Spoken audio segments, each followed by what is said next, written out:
Good evening. You're now with me, Lorenzo Isaac, for TVS Nightline. We begin with this story. The Sarawak Trade and Tourism Office Singapore STATOS is set to expand its international network with the opening of 2 new offices, one in Pontianak, Indonesia, and another in Abu Dhabi, United Arab Emirates next year. Sarawak Deputy Premier Dato' Amar Awang Tengah Ali Hassan said the move builds on the success of STATOS offices previously established in Singapore and Brunei. He further added that the establishment of the new branches will strengthen trade, tourism and investment relations between Sarawak and its international partners. Tujuannya ialah satu, supaya kita dapat membantu dari segi memperbesarkan lagi perdagangan. Keduanya dari segi pelancongan. Dan ketiganya ialah untuk pelaburan.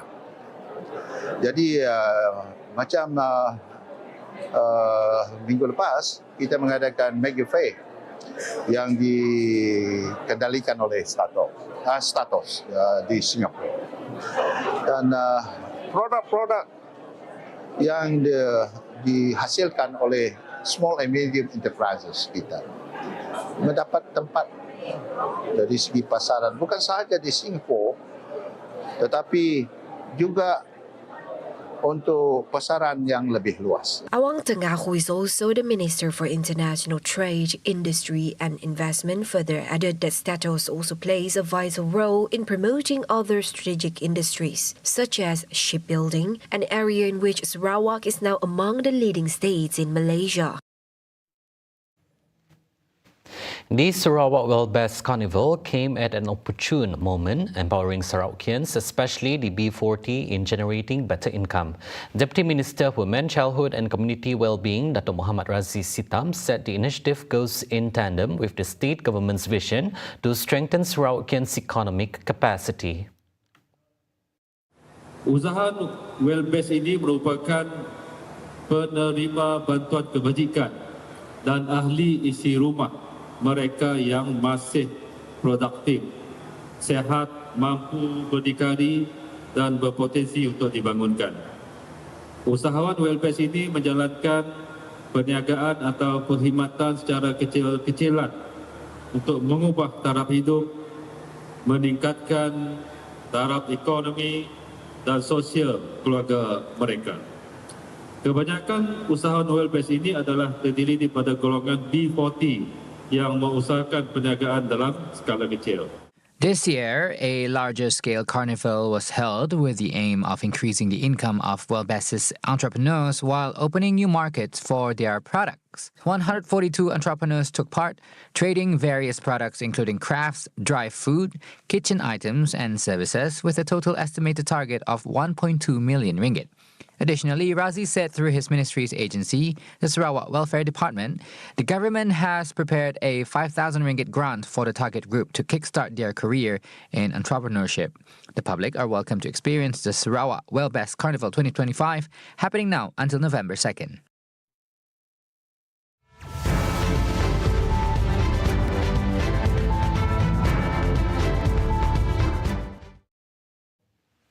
Prime Minister Dato' Sri Anwar Ibrahim has emphasized that the government retains the rights to terminate the recently signed Malaysia-United States Advanced Reciprocal Trade ART agreement, as the document includes a termination clause. Anwar dismissed claims that the agreement compromises national sovereignty, explaining that it was thoroughly reviewed by senior government officials to ensure that Malaysia's interests remain protected. Sebab tu saya kata baca. Jangan marah saja. Baca dulu, teliti. Exit clause itu, rakan-rakan dalam kabinet, itu tekan dengan serius. He said this in response to a supplementary question from one Ahmad Faisal, one Ahmad Kamal, Perikatan Nasional Machang, called for the agreement to be cancelled, describing it as a form of colonialism. Anwar acknowledged that the ART agreement was signed as Malaysia requires substantial trade and investment from Washington. Itu saya tidak mau apologetic. Mengapa kita sign juga? Kerana kita perlu pelaburan dan perdagangan tinggi dengan Amerika Syarikat. Ya. Anwar acknowledged that the ART agreement was signed as Malaysia requires substantial trade and investment from Washington. Anwar, who also serves as finance minister, said China has also examined the agreement to assess whether any clauses would affect potential future collaborations with Malaysia. Meanwhile, Anwar reiterated that he took every opportunity he could to speak US President Donald Trump on the ongoing assault by Israel towards Palestine when the latter visited Malaysia during the 47th ASEAN Summit. He voiced the concerns and empathy of Malaysians towards the people of Palestine and how can the world collectively come together to bring an end to the conflict. Saya selalu gunakan istilah, Mr. President, we commend you for this effort. It takes tenacity and courage. But dengan izin, saya selalu sebut tentang komprehensif. Kalau tidak, tak selesai.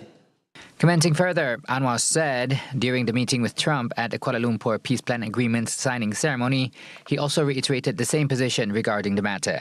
In addition, he emphasized that Malaysia will continue to be committed to playing an active role by voicing continuous calls towards global peace and carrying on humanitarian efforts, including the delivery of medical aid and readiness to participate in peacekeeping missions in relevant regions.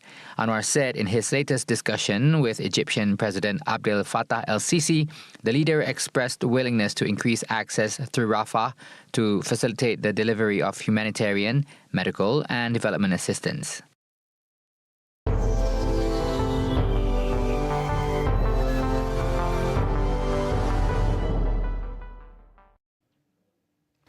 Israel's latest violation of the ceasefire in Palestine has killed 104 people, according to reports by health officials.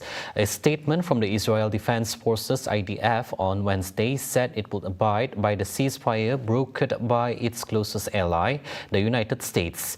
Yet missiles, bombs, and artillery continue to rain down on Palestine, driving Palestinians from their homes and forcing them to live in what has become an open-air prison. According to reports by Reuters, this strike was carried out after a Palestinian killed one of Israel's soldiers. The United Nations UN Human Rights Office, through its spokesperson from the Ravina Shamdasani, condemned the attack, calling it appalling as Israel continues to kill women and children, a clear violation of the laws of the war. The laws of war are very clear on the paramount importance of protecting civilians and civilian infrastructure. Israel must comply with its continuing obligations under international humanitarian law and is accountable for violations. It is distressing that these killings occurred just as the long-suffering population of Gaza started to feel that there was hope that the unrelenting barrage of violence may be at an end. She continued by saying that the past 2 years have brought untold sufferings and misery and the near wholesale destruction of Gaza. We must not allow this opportunity for peace and a path towards a more just and sustainable future to slip from our grasp. An Israeli military official said Hamas violated the ceasefire by attacking Israeli forces stationed within the so-called Yellow Line, the deployment zone agreed upon under the truce. Hamas denied responsibility for the attack on Israeli forces in Rafah, in southern Gaza, and said in a statement that it remained committed to the ceasefire deal, which went into effect on October 10.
A man has been arrested after allegedly attacking his wife and daughter with a machete in what police describe as a violent domestic dispute in Permajaya, Cebu.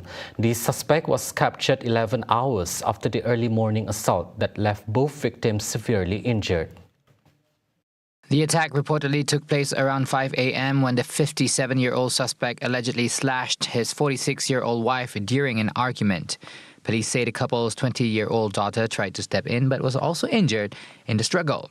Both victims suffered serious wounds, the wife to the forehead and underarm, and the daughter to her head and hand.